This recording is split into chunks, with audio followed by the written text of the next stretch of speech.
আলহামদুলিল্লাহ, আজকে আপনাদের সামনে রমজান মাসের শেষ জুমা। এই জুমার বিষয় যেটি খুতবার সেটি হচ্ছে যে জাকাতুল ফিতর, ফিতরা সম্পর্কে আলোচনা এবং ঈদ করণীয় এবং বর্জনীয়, এই দুইটা পাঠ খুতবায় থাকবে।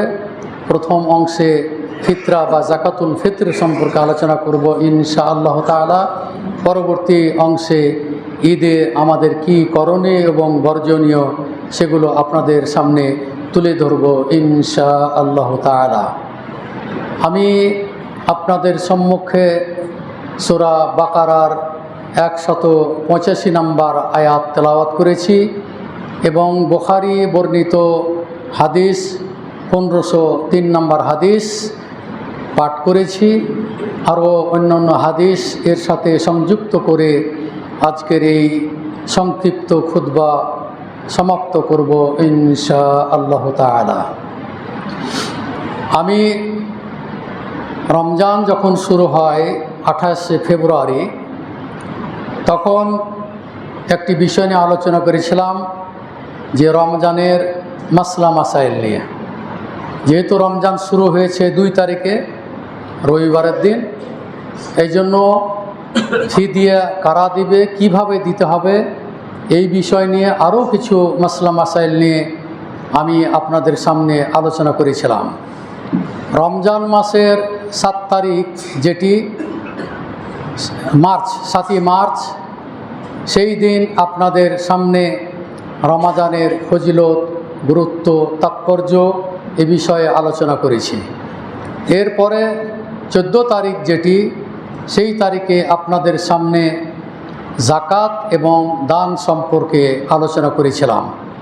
এরপরে 21 তারিখে যে জুমা ছিল, সেই জুমার বিষয় ছিল শেষ দশকের আমল, এতেকাফ সহ আলোচনা করেছিলাম। আজকের যেটি বিষয় সেটি হলো জাকাতুল ফিতর এবং ঈদের করণীয় বর্জনীয়। আমি বছরে 52টি খুতবা দিয়ে থাকি এবং 52টি বিষয়ের উপরে আমি খুতবা দিই এবং আমি নোট করে কী করি, আমি আলোচনা করি। তো যা হোক, আজকেও সেটি হবে। পরবর্তীতে শেষে ঈদের সময়, তারপরে আপনারা যারা এ রমজান মাসে বিভিন্ন বিষয়ে অংশগ্রহণ করেছেন তাদের জন্য, এবং যারা দান খায়রাত করেছেন তাদের জন্য, এবং সকল সাইম নর নারী সকলের জন্য দোয়া করব। বিশেষ করে ফিলিস্তিন ভাইদের জন্য বিশেষ আজকে দোয়া করব ইনশাআল্লাহ তাআলা। আমি আপনাদের সামনে সূরা বাকারার 185 নম্বর আয়াত তেলাওয়াত করেছি। সেখানে আল্লাহ তাআলা বলতেছেন যে আমাদের উপর সিয়াম ফরজ করেছেন। 183 নম্বর আয়াত থেকে নিয়ে একবারে 85 আয়াত পর্যন্ত। এখানে শেষে এসে আল্লাহ তাআলা বলতেছেন যে ইউরিদুল্লাহু বিকুমুল ইসরা ওয়ালা ইউরিদু বিকুমুল উসরা। আল্লাহ তোমাদের কাছ থেকে সহজটাই চান, কঠিন কিছু চান না। এই রমজান মাস শুরু হয়েছিল আলহামদুলিল্লাহ সহজভাবেই কিন্তু চলে গেল। যারা এখানে সিয়াম পালন করেছেন এরা কিন্তু আসলে কষ্ট করেন নাই, খুব সহজেই দিনগুলো অতিবাহিত হয়ে গেল, টেরই পাওয়া যায়নি। সৎ কাজ করলে এইভাবেই দিনগুলো, মানুষের মুমিনদের দিনগুলো এইভাবেই অতিবাহিত হয়ে যায়। কিন্তু যারা শরীয়ত মানে না, সিয়াম পালন করে না, তাদের জন্য কঠিন হয়ে যায়। শুরু থেকেই তারা ভয় পায় যে যদি সিয়াম পালন করি তাহলে আমি কাজকর্ম করতে পারবো না, আমি রিক্সা চালাতে পারবো না, আমি অমুক কাজ করতে পারবো না। ওখানে শয়তান তাকে আরও দুর্বল করে দেয়, যার কারণে সেই হতভাগা এই রমজানের যে গুরুত্ব এবং ফজিলত সেখান থেকে সে বঞ্চিত হয়ে গেছে, এবং এর ফলে তার সারা জীবনের আমল তো বরবাদ হয়েছে এবং তার স্থান নিশ্চয় সে নিজেই কি করেছে, জাহান্নাম বানিয়ে নিয়েছে। নাউযুবিল্লাহি মিন যালিক। তাহলে এই যে আল্লাহ তাআলা বলছেন সূরা বাকারার শেষ আয়াত যেটি 185 নম্বর আয়াতে, ইউরিদুল্লাহু বিকুমুল ইসরা, আল্লাহ তাআলা তোমাদের কাছ থেকে সহজতাই চেয়েছেন, কঠিন কিছু চাননি তিনি। তাই সহজটা আমরা করেছি, আপনারা করেছেন। নারী পুরুষ আমরা যারাই এখানে অংশগ্রহণ করেছি তারাই কি করেছি, আমাদের জন্য এই কাজগুলি সহজ আল্লাহ তাআলা করে দিয়েছেন। ওমাইয়াত্তাকিল্লাহা ইয়াজআল লাহু মিন আমরিহি ইসরা। যারা আল্লাহকে ভয় করে, যাদের ভিতরে আল্লাহ ভীতি আছে, আল্লাহ তাআলা তাদের কঠিন কাজগুলোকে আল্লাহ তাআলা কি করে দেন, সহজ করে দেন। এই মুমিনদের জন্য এই কঠিন কাজকে কি করেছেন, তিনি সহজ করে দিয়েছেন, আলহামদুলিল্লাহ। আপনারা জানেন যে এই যে জাকাতুল ফিতর, জাকাত তো একটা আছে, সে সম্পর্কে আলোচনা হয়েছে। জাকাত তো বের করতে হবে, এটা হলো কি, এটা ফরজ। এখানেও জাকাতুল ফিতরটা এটাও কিন্তু ফরজ করে দিয়েছেন রাসূলুল্লাহ সাল্লাল্লাহু আলাইহি ওয়াসাল্লাম। যেমন ইবনে ওমর রাদিয়াল্লাহু তাআলা আনহু বলছেন যে ফারাদা রাসূলুল্লাহি সাল্লাল্লাহু আলাইহি সাল্লাম জাকাতাল ফিতর সাআম মিন তামারিন আও সাআম মিন শাঈরিন। তিনি বলছেন যে রাসূলুল্লাহ সাল্লাল্লাহু আলাইহি ওয়াসাল্লাম তিনি কি করছেন, জাকাতুল ফিতর এক সা কি খেজুর অথবা এক সা জব প্রত্যেকটা দাস, স্বাধীন, নারী, পুরুষ, ছোট সকলের উপরে কি করে দিয়েছেন, তিনি ফরজ করে দিয়েছেন। ও আমারা বিহা আনতুয়াদ্দা ক্বাবলা খুরুজিন নাস। এবং তিনি কি করছেন, ঈদের সলাতে যাওয়ার আগেই তিনি কি করছেন, এগুলো বের করার কি করেছেন, তিনি নির্দেশ দিয়েছেন। তো জাকাতুল ফিতর যেটা, সেটা কি করেছেন, আল্লাহ রাসূল সাল্লাল্লাহু আলাইহি ওয়াসাল্লাম এটিকে ফরজ করে দিয়েছেন এই জন্য যে তুমাতান, এটা কি বলে, তুহুরাতান লিসাইম মিনাল লাগবি ওয়ার রাফাসে। এই যে জাকাতুল ফিতর এটা ফরজ করলেন কেন, যে সিয়াম অবস্থায় যদি অনর্থক কথাবার্তা হয়ে থাকে, যদি ভুল ত্রুটি হয়ে থাকে, বা কোনো অশালীন কথাবার্তা যদি হয়ে থাকে, সেটা থেকে আল্লাহ তাআলা এই সায়েমকে কি করবেন, দ্রুত পবিত্র করবেন। তাহলে আমরা যে জাকাত দিচ্ছি, জাকাতুল ফিতর দিচ্ছি, এর দ্বারাতে কি করবে, আমাদের যে ভুল ত্রুটিগুলো হয়েছে, আমরা যে অনর্থক কথাবার্তা বলেছি, অশালীন কথাবার্তা হয়তো প্রয়োগ হয়ে গেছে আমাদের মাঝ থেকে বা আমাদের মধ্য থেকে বের হয়ে গেছে, তো এর মাধ্যমে আল্লাহ তাআলা ও সায়েমকে, রোজাদারকে কি করবেন, পুত পবিত্র করবেন। তাহলে জাকাতুল ফিতরার একটি গুরুত্বপূর্ণ বিষয় হলো কি, যে সায়েমকে পুত পবিত্র করবে। 2 নম্বর হচ্ছে তুমাতান লিল মাসাকিন, এবং মিসকিনদের জন্য এটি খাদ্য। আপনারা যে ফিতরা বের করছেন, এটি মিসকিনদের খাদ্য হিসাবে তাদেরকে কী করা হয়, প্রদান করা হয়।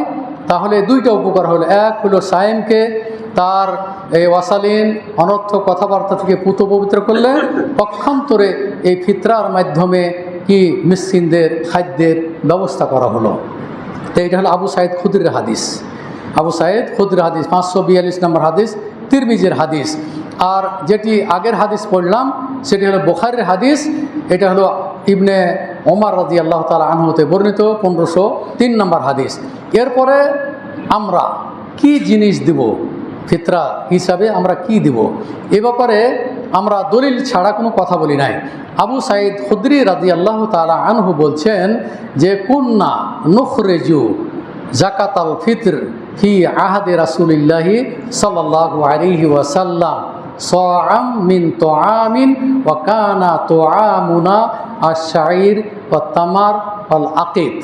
তিনি বলতেছেন যে আমরা রাসূলুল্লাহ সাল্লাল্লাহু আলাইহি ওয়াসাল্লামের যুগে আমরা ফিতরা বের করতাম এক সা খাদ্য। সাআম মিন তুআম, তুআম শব্দের অর্থ হলো খাদ্য। এক সা খাদ্য আমরা কি করতাম, ফিতরা হিসাবে কি করতাম, আমরা বের করতাম। তারপরে তিনি বলতেছেন ওয়া কানা তুআমুনা, আর আমাদের খাদ্য ছিল কি আশ-শাঈর ওয়া তামার ওয়াল আকিত। অন্য বর্ণ হচ্ছে ওয়া জাবিব। আমাদের খাদ্য ছিল তখন জব, এরপরে ছিল খেজুর, তারপর ছিল পনির, তারপরে ছিল কিশমিশ, এগুলো ছিল আমাদের খাদ্য। তো এখান থেকে তোয়াম শব্দ এসেছে, এর জন্য আমাদের দেশের ওলামারা বা অন্য অন্য আরব কান্ট্রিগুলো তো তারাও কি করে, আমাদের প্রধান খাদ্য যেহেতু চাউল, সেই চাউলই আমরা কি করি ফিতরা হিসাবে বের করছি এবং আমরা বের করব ইনশা আল্লাহ তাআলা। তাহলে খাদ্য দ্বারা যেহেতু সাহাবারা কি করেছেন এই ফিতরা আদায় করেছেন, আমরাও রাসূলুল্লাহ সাল্লাল্লাহু আলাইহি ওয়াসাল্লামের সুন্নাত হিসাবে আমরাও সেটি বের করব ইনশা আল্লাহ তাআলা। তবে ঈদে যাওয়ার আগেই আপনাকে হিসাব করে যদি 4 জন লোক হন তাহলে 10 কেজি, যদি 5 জন হয় 12.5 কেজি, এইভাবে প্রত্যেকটা ছোট বড় নারী পুরুষ সকল মুসলমানদের জন্য একসা পরিমাণ খাদ্য বা চাউল সেটা আপনারা বের করবেন ঈদে যাওয়ার আগেই। বন্টন পূর্বে সম্ভবপর নয়, যদি কোনো গরিব মিসকিন থাকে দিতে পারেন, না হলে ঈদের পরেই সেটা বন্টন করতে হবে, তবে ঈদের আগেই সেটাকে আপনাকে বের করে জমা করতে হবে। এটাই হলো যে ওয়া আমারা বিহা আন তুআদ্দা ক্বাবলা খুরুজিন নাস ইলা সালাহ। আল্লাহ রাসূল বলছেন ঈদগাহে যাওয়ার আগেই সে যেন কী করে, তিনি নির্দেশ দিয়েছেন এগুলো বের করার, তিনি বের করে দিয়েছেন।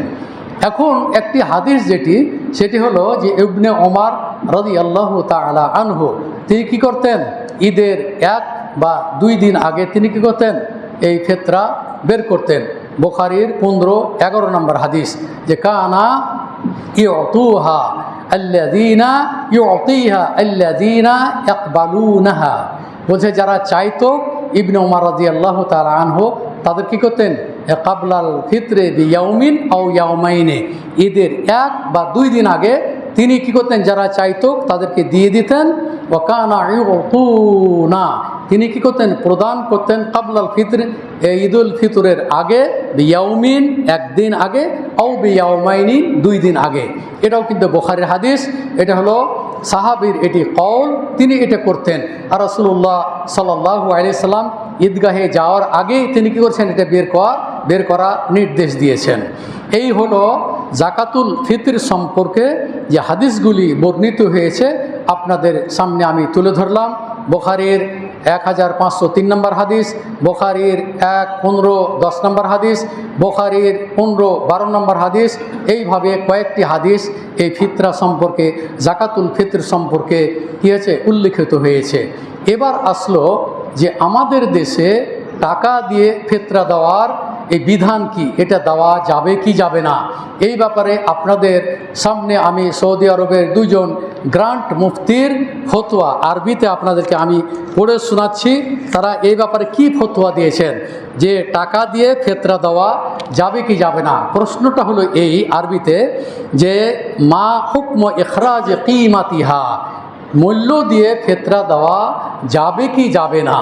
এই ব্যাপারে শাইখ বিন বাজ যিনি সৌদি আরবের গ্রান্ট মুফতি এবং ইবনে ওসাইমিন রাহিমাহুল্লাহ তাআলা তিনিও কি করেছেন এই ব্যাপারে ফতোয়া দিয়েছেন। তিনি বলতেছেন জেলা ইউজুজা ইখরাজ কিমাতিহা, বলা হচ্ছে যে মূল্য দিয়ে যদি কেউ ফিতরা প্রদান করে তাহলে সেটি যথেষ্ট হবে না।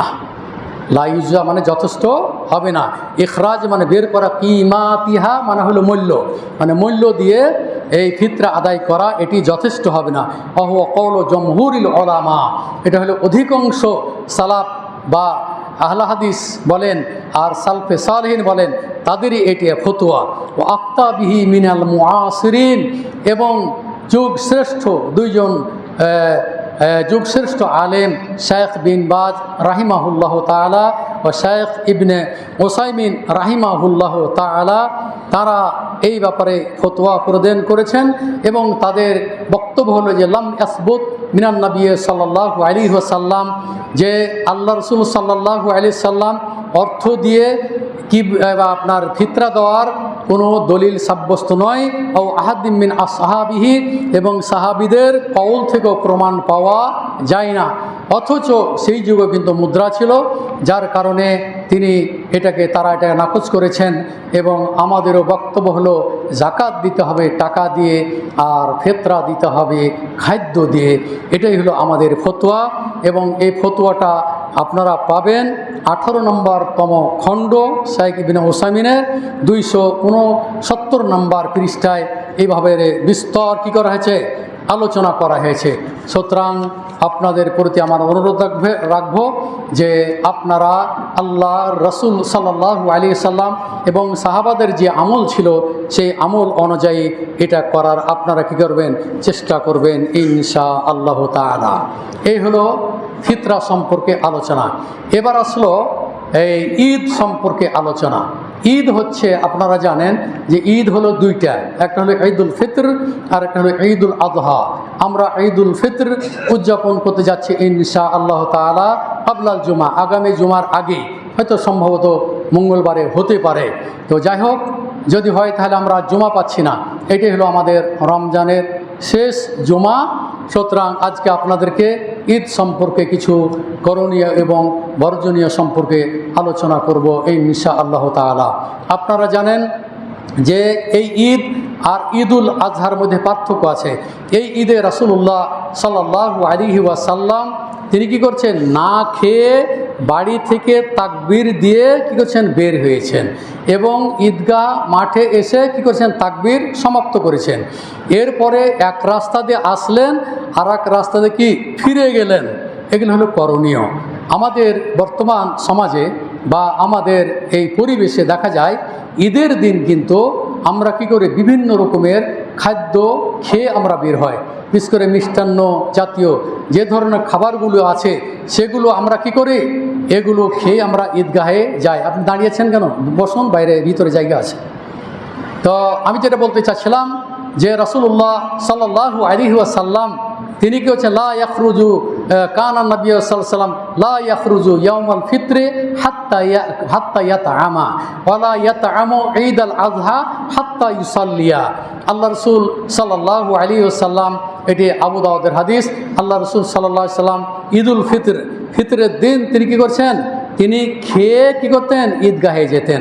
আর ঈদুল আজহাতে তিনি না খেয়ে ঈদগাহে যেতেন। তো আল্লাহ রসুল সাল্লাল্লাহু আলাইহি ওয়াসাল্লাম ঈদুল ফিতরে তিনি কি খেতেন, কি খেয়ে যেতেন, তিনি ইয়াকুলু তামারান, তিনি খেজুর খেতেন, ওয়া ইয়াকুলুহুন্না বিতরান, এবং তিনি বেজোড় খেজুর খেয়ে ঈদগাহে যেতেন। তাহলে বেজোড় খেজুর বলতে আপনি একটাও খেতে পারেন, তিনটাও খেতে পারেন, পাঁচটাও খেতে পারেন, সাতটাও খেতে পারেন, নয়টাও আপনি খেতে পারেন। তাহলে এক কথায় বেজোড় খেজুর খেয়ে আল্লাহ রসুল সাল্লাল্লাহু আলাইহি ওয়াসাল্লাম বাড়ি থেকে কী করেছেন, তাকবীর দিতে দিতে বের হয়েছেন। আল্লাহু আকবার, আল্লাহু আকবার, লা ইলাহা ইল্লাল্লাহু, আল্লাহু আকবার, আল্লাহু আকবার, ওয়ালিল্লাহিল হামদ।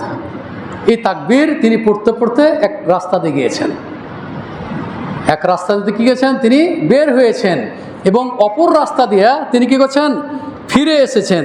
যে হাদিসটি পাঠ করলাম এখন, এটা হলো তিরমিজি হাদিস, 542 নম্বর হাদিস, 542 নম্বর হাদিস, যে আল্লাহ রসুল কী করছেন, খেজুর খেয়ে কী করছেন, ঈদগাহে গিয়েছেন এবং ঈদুল আজহাতে তিনি কী করছেন, না খেয়ে ঈদগাহে গিয়েছেন এবং কুরবানি গোস্ত অথবা কলিজা দিয়ে কী করেছেন, সেটাকে তিনি ইফতার করেছেন। সেটা কিন্তু সিয়াম না, এটা হলো রাসূলুল্লাহ সাল্লাল্লাহু আলাইহি ওয়াসাল্লামের কি একটি সুন্নাত। এরপরে যেটা বলছিলাম যে কানান নবী সাল্লাল্লাহু আলাইহি ওয়াসাল্লাম ইদা খারাজা ইয়াউমাল ঈদ ফি তরিকিন রাজাউ ফি গায়রিহি। আল্লাহ রসুল সাল্লাল্লাহু আলাইহি ওয়াসাল্লাম এক রাস্তা দিয়ে তিনি গিয়েছেন, অপর রাস্তা দিয়ে কী করছেন, তিনি ফিরে এসেছেন। এটি হলো সুন্নাত, তিরমিজি হাদিস 541 নম্বর হাদিস। এরপর অন্য একটি বর্ণনা আছে কানান নবী সাল্লাল্লাহু আলাইহি ওয়াসাল্লাম, বুখারীর, এটি হল 381 নম্বর হাদিস। কানান নবী সাল্লাল্লাহু আলাইহি ওয়াসাল্লাম ইজা কানা ইয়াউমু ঈদিন খালাফা তরিক। ঈদের দিনে রাসূলুল্লাহ সাল্লাল্লাহু আলাইহি ওয়াসাল্লাম কী করেছেন, রাস্তা পরিবর্তন করেছেন। তো রাস্তা কেন পরিবর্তন করেছেন, ইবনে হাজার আসকালানি, বুখারীর ভাষ্যকার, ফাথুল বারীর যিনি লেখক আল্লামা ইবনে হাজার আসকালানি রাহিমাহুল্লাহ তাআলা, তিনি এখানে 20টি হিকমত কী করছেন, বের করেছেন যে রাস্তা পরিবর্তন করলেন কেন আল্লাহ রসুল সাল্লাল্লাহু আলাইহি ওয়াসাল্লাম। এক নম্বর হচ্ছে যে কেন রাস্তা তিনি পরিবর্তন করলেন, এটা হলো যে এক রাস্তা দিয়ে আপনি গেলেন, অপর রাস্তায় ফিরে গেলেন। তো এখানে কি হলো যে এই দুই রাস্তা আপনার জন্য কিয়ামতের দিন কি করবে, সাক্ষী দেবে। এরপরে আরেকটি হিকমত হলো যে ডানে অথবা বামে যে রাস্তাতে আসলেন, অপর রাস্তায় গেলেন, এখানে জিন ইনসান যারাই আছে তারাই কী করবে, আপনার জন্য সাক্ষী দেবে। তৃতীয় হলো যে এখানে যখন মুসলমানের সাথে পরস্পর যখন সাক্ষাৎ হবে তখন কানা আসহাবুন নবী সাল্লাল্লাহু আলাইহি ওয়াসাল্লাম, সাহাবারা নবী করিম সাল্লাল্লাহু আলাইহি ওয়াসাল্লাম সাহাবারা ইজাল তাকা, যখন তারা পরস্পর সাক্ষাৎ করতেন তখন কি করতেন? ইলতাকা বা'দুহুম বিবা'দিন, তারা কি পরস্পর তারা কি করতেন? মিলিত হতেন এবং দোয়া করতেন, তাকাব্বালাল্লাহু মিন্না ওয়া মিনকা ওয়া সালিহাল আমাল, হে আল্লাহ আমার এবং আপনার যেন কি নেক আমলগুলো আল্লাহ কী করেন? কবুল করে নেন। তাহলে পরস্পর এই দোয়াটা কি হলো? মত বিনিময় হলো, মত বিনিময় হলো।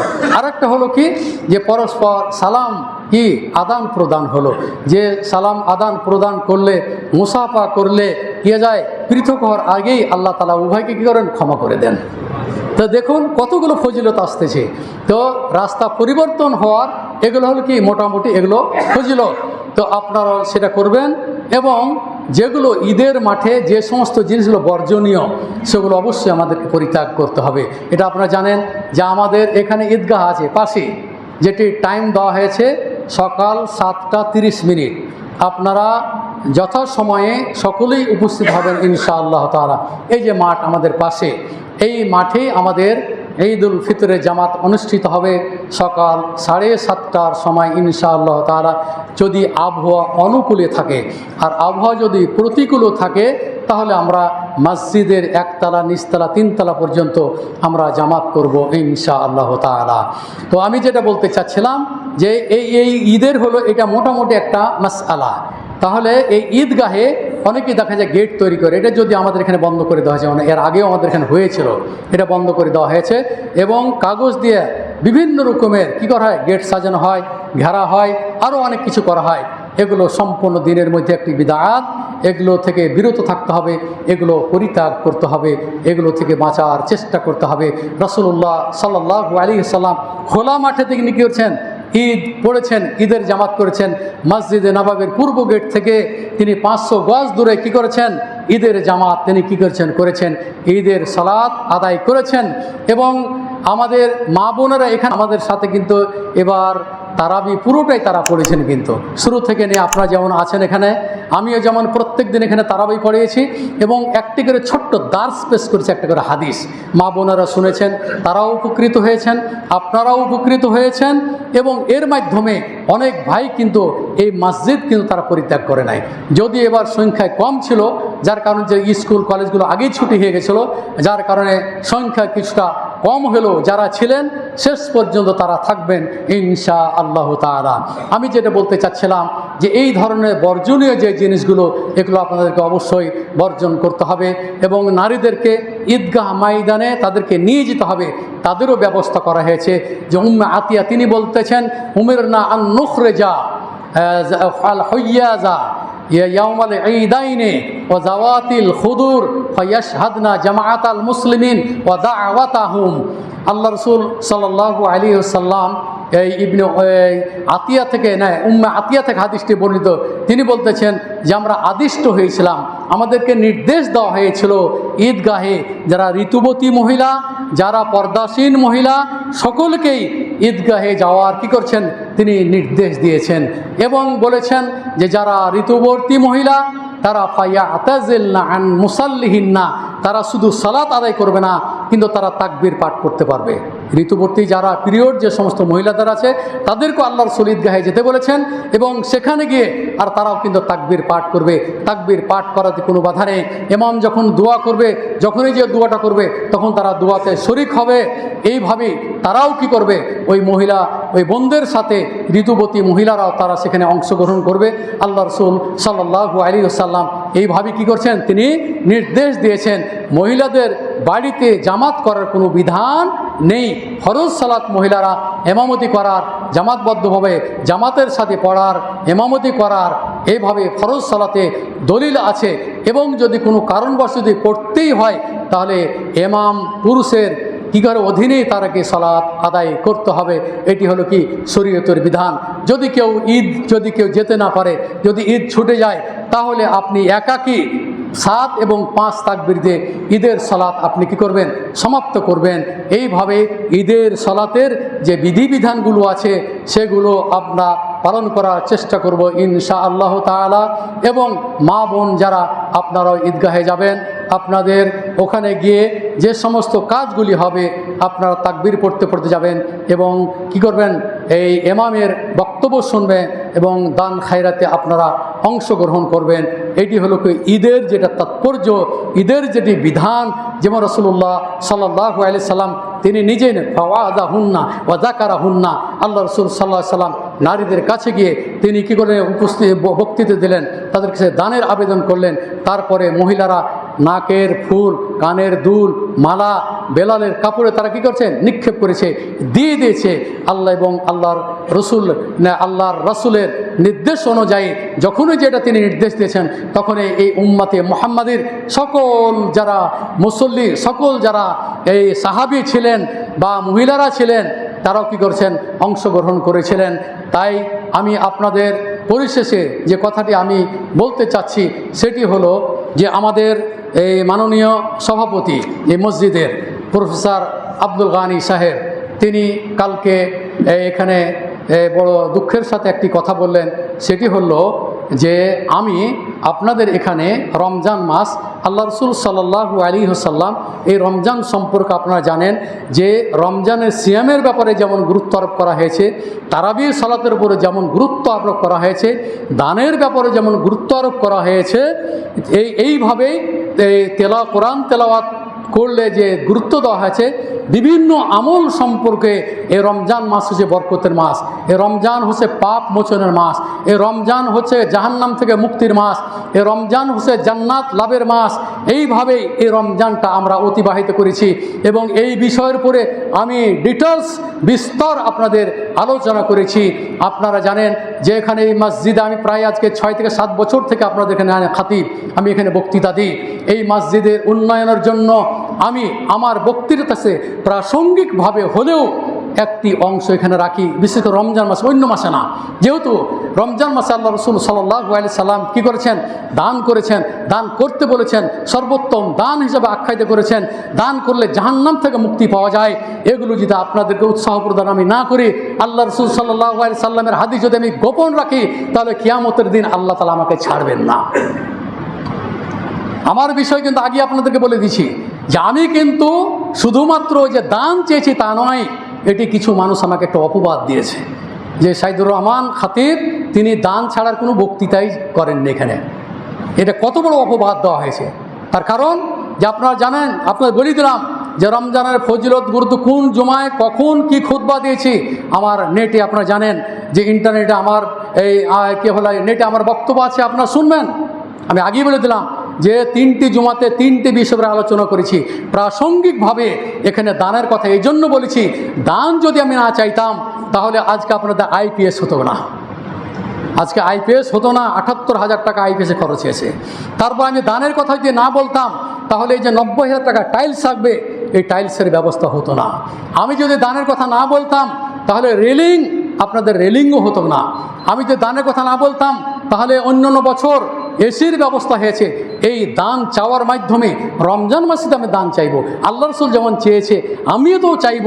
কিন্তু বিষয় কিন্তু আমি করে নাই, আমি শুধু দানের উপর কোনো সমাজ করি নাই এবং আমি নিজের জন্য আমি কোনো সময় বলি নাই। আপনারা জানেন যে অন্যান্য বছর আমাদের মাননীয় সভাপতি প্রফেসর আব্দুল গানী সাহেব তিনি আপনাদের আবেদন করেছিলেন, এখানে আপনার ইমাম, খাতিব, মুয়াজ্জিন এরা আছে, এখানে একটা সম্মানই দেওয়া হয়। তো আমি যেহেতু জড়িত, আমি তো আমার কথা বলতে পারবো না। তিনি কালকে বললেন যে অন্যান্য বছরের তুলনায় এবার অর্ধেকের কিছু বেশি এবার তারাবির টাকা উঠেছে। এখন পর্যন্ত কিন্তু ইমাম, মুয়াজ্জিন, খাদেমদেরকে কিন্তু টাকা দেওয়া হয় নাই, অন্যান্য মসজিদে কিন্তু দিয়ে দেওয়া হয়েছে। কারণ এখানে আশানুরূপ কি এখনও কিন্তু টাকা আসে নাই। তার কারণ যে আমি কিন্তু আমার নিজের জন্য কোনোদিন এ কথা আমি বলিনি এবং বলবো না। আমি বলেছি আপনাদের জন্য। আপনারা দান করলে আপনি কি করবেন, জাহান্নাম থেকে বাঁচবেন। আপনি দান করলে কবরের উত্তাপ থেকে আল্লাহ তাআলা আপনাকে রক্ষা করবে। দান করলে আরশের ছায়াতলে আপনি স্থান পাবেন। দান করলে কিয়ামতের দিন এই দানের ছায়াতলে আপনি কি স্থান পাবেন। এগুলো আমি বলেছি। এবং আলহামদুলিল্লাহ আপনারা আমার আহ্বানে আপনারা কী করছেন, সাড়া দিয়েছেন এবং যথেষ্ট আমরা দান পেয়েছি। এবং দানের হাত কিন্তু বন্ধ কোনোদিনও হবে না, চলতেই থাকবে। কিন্তু রোজাতে যেভাবে এই রমজান মাসে যেভাবে দান চেয়েছি, অন্য অন্য মাসে হয়তো বছরে 2-1 বার হয়তো চাইতে পারে।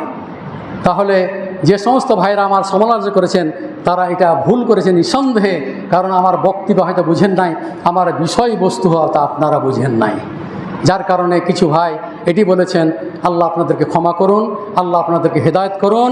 আমি যা কিছু করেছি, যা কিছু বলেছি একমাত্র আপনাদের কল্যাণের জন্য এবং মসজিদের উন্নয়নের জন্য আমি সেটি বলেছি। এবং আপনারা জানেন যে এখানে আমাদের এই মসজিদের কাজ এখনও আরও কিছু বাকি আছে। আপনি বললেই আমি আমার মুখ বন্ধ করব না, দান কিন্তু আপনাকে করতেই হবে ইনশাআল্লাহ। দান থেকে আমরা বিচ্যুত হবেন না, কোটার দান হোক এমনি দান হোক, মসজিদে অবশ্যই আপনারা দানে অংশগ্রহণ করবেন। এতে করে আপনি উপকৃত হবেন এবং আল্লাহ তাআলা আপনার পাপ রাশি কী করবেন, ক্ষমা করে দেবেন। এবং জাকাতের কথা আমি বলেছি এই জন্য যে জাকাত দিলে আপনাকে কি করবে, পরিচ্ছন্ন করবে, আপনার সম্পদকে পরিষ্কার পরিচ্ছন্ন করবে এবং জাহান্নাম থেকে আল্লাহ তাআলা রক্ষা করবেন। নাহলে কিয়ামতের দিন আপনার গলায় পেঁচিয়ে দিবে সম্পদকে, আপনাকে দংশন করতে হবে। এই জন্য জাকাত সম্পর্কে জোরালোভাবে আপনাদের সামনে আমি বক্তব্য তুলে ধরেছি। তাই এখনও যারা জাকাত বের করেন নাই অবশ্যই জাকাত বের করবেন। আমি আবেদন করেছিলাম আমার মাদ্রাস কিছু যারা অনেকেই সাড়া দিয়েছেন, সকলের জন্য আমি দোয়া করব এবং যাদের বাকি আছে অবশ্যই আমাকে অথবা আব্দুল্লাহ হাতে দিবেন। এবং এই মসজিদের দান আমাদের এখানে মুখলিসুর রহমান ভাই আছেন, তারপর আমাদের ক্যাশিয়ার আছে, মুয়াজ্জিন আছে, এদের হাতে দানগুলি দিবেন। আপনাদের দানের জন্য আল্লাহর দরবারে আমি দোয়া করতেছি। এই শেষ জুমাতে রমজানে আপনাদের জন্য আমি দোয়া করতেছি, হে মহান রব্বুল আলামিন, শুরু থেকে তোমার কাছে আমি আবেদন করেছিলাম, হে আল্লাহ, যে সমস্ত ভাইরা দান করেছে, যে সমস্ত ভাইরা তারাবি পড়েছে, যে সমস্ত ভাইরা কোরআন তেলাওয়াত করেছে, যারা জনকল্যাণমূলক কাজ করেছে, যারা জাকাত দিয়েছে, যারা অন্যান্য সহায়তা করেছে, যারা কি করেছে হাদিয়া দিয়েছে, সকল ভাইদের জন্য দোয়া করতেছি, হে মহান রব্বুল আলামিন, তুমি তাদের পাপ রাশিকে আল্লাহ তুমি ক্ষমা করে দাও। আল্লাহ তুমি তাদের ভুল ত্রুটিকে আল্লাহ তুমি ক্ষমা করে দাও। আমিও যদি কিছু ভুল করে থাকি আল্লাহ তুমি আমাকে ক্ষমা করে দিও। হে মহান রব্বুল আলামিন, যে সমস্ত ভাইরা এখানে এসেছেন সকলের জন্য দোয়া করতেছি, হে আল্লাহ তুমি তাদের সিয়াম, তাদের তারাবি, তাদের কোরআন তেলাওয়াত, তাদের দান, তাদের জাকাত আল্লাহ তুমি কবুল করে নাও। হে মহান রব্বুল আলামিন, আমরা পাপী বান্দা আল্লাহ, বহু পাপ করেছি আল্লাহ, তুমি আমাদেরকে আল্লাহ তুমি ক্ষমা করে দাও। আল্লাহ তুমি আমাদেরকে মাফ করে দাও। আল্লাহ আমাদের ভাই বোন আত্মীয় স্বজন যারা মৃত্যুবরণ করেছে আল্লাহ তুমি তাদেরকে কবর আযাব থেকে রক্ষা করো। আল্লাহ তুমি তাদেরকে জাহান্নাম থেকে রক্ষা করো। আল্লাহ তুমি তাদেরকে জান্নাতুল ফেরদাউস নসিব করো। আজকে জানেন যে ফিলিস্তিনি ভাইদেরকে এখনো বর্বর ইসরায়েল এবং আমেরিকা হামলা চালাচ্ছে। হে আল্লাহ তুমি তাদেরকে আল্লাহ তুমি ধ্বংস করে দাও। আল্লাহ তুমি আমেরিকাকে ধ্বংস করে দাও। আল্লাহ তুমি ইসরায়েলকে আল্লাহ তুমি ধ্বংস করে দাও। আল্লাহ তুমি ফিলিস্তিন ভাইদেরকে আল্লাহ তুমি রক্ষা করো। হে মহান রব্বুল আলামিন, আল্লাহুম্মা আনজি আহলা ফিলিস্তিন, আল্লাহুম্মা আনজি আহলা ফিলিস্তিন, আল্লাহুম্মা আনজি আহলা ফিলিস্তিন। হে আল্লাহ তুমি ফিলিস্তিন ভাইদেরকে তুমি রক্ষা করো। আল্লাহ তুমি কাফিরদের ঘর বাড়িকে আল্লাহ তুমি ধ্বংস করে দাও, তাদেরকে আল্লাহ তুমি ধ্বংস করো।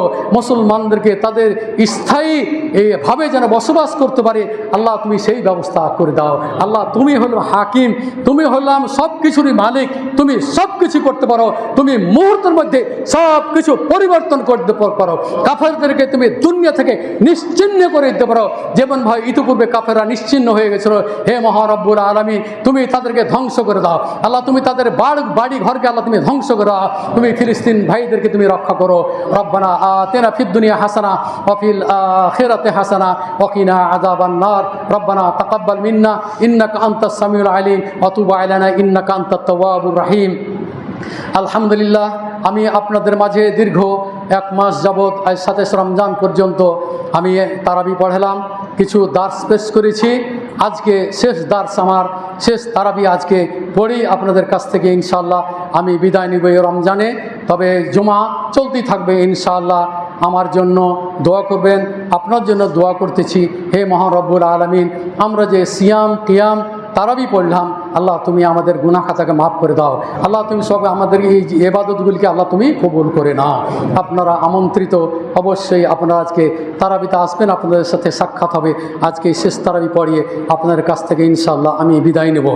আর একটি কথা, সেটি হলো শায়েখ বিন আব্দুর রাজ্জাক বিন ইউসুফ, তিনি কালকে আমাকে ফোন করেছিলেন, আজকেও ফোন দিয়েছিলেন।